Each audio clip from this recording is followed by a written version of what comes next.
So we're going to continue with our alphabet poetry book. H is for haiku. Pearly triangles flash in the hot moon day. Sun, a crocodile yawns. I is for iambic. 2 chains. A dragonfly flew by the pond to see if he could find a treat. He landed on a floating leaf and looked for little bugs to eat.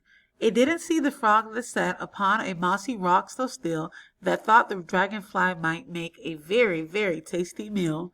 Behind the frog there lay a snake who slithered quickly toward his prey, and in a tree there stood a hawk who thought a snake would make his day. Now, when a cow that eats just grass steps in the pond to drink that day, a ripple moved the leaf and scared the hungry dragonfly away.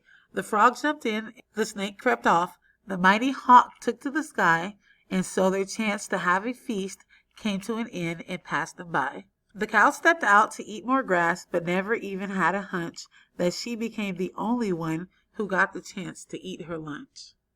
So we are going to pause here, and on the next slide, you're going to tell me what clues did you use to help you come up with that mental image of what this poem is about.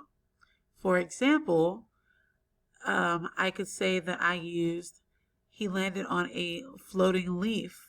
That floating leaf is going to help me visualize a leaf floating on a pond. So I want you to give me another example of something in this text that helped you create a picture in your mind.